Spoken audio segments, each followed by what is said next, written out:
Kiongozi wa chama cha ODM Daktari Oburu Oginga sasa anamtaka Rais William Ruto kutumia udikteta kuendesha maendeleo nchini. Hii ni baada ya kiongozi huyo kusema kwamba kuna wingi wa demokrasia wakati wa kutunga sera nchini.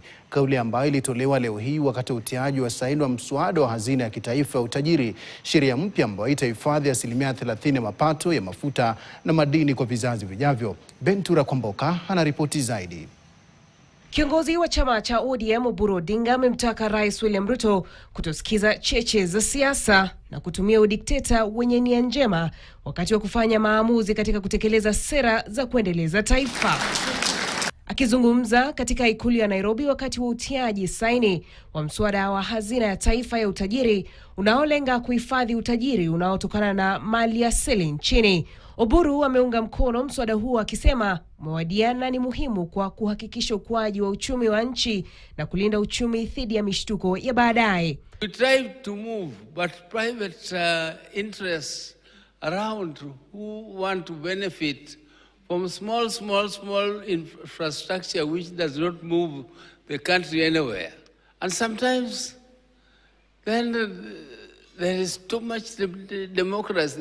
There should be some little benevolent dictatorship so that some things can move. Huku akitetea juhudi za serikali za kuongeza ukusanyaji wa mapato ya ndani ikiwemo nyumba za bei nafuu na hatua nyingine za kifedha zinazoendelea kuzua mjadala wa umma, kiongozi huyo amesema sera hizo zitapunguza ukopaji wa nje. The responsibility of developing your country is yours and yours alone. Your Excellency, this idea is very transformative, just like the other ideas we have been toying around with, like this affordable housing.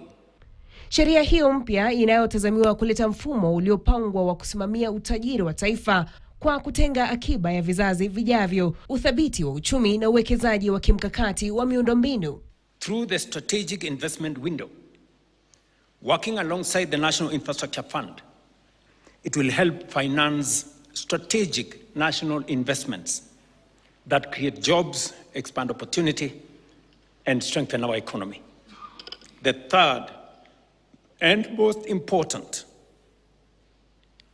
is that it secures our children's future. Kulingana na sheria hii, 30% ya mapato kutoka mafuta na madini yataelekezwa kwenye hazina ya urithi, huku iliyobaki ikiunga mkono uthabiti wa uchumi na uwekezaji wa kimkakati. Bentura Kwamboka, KTN.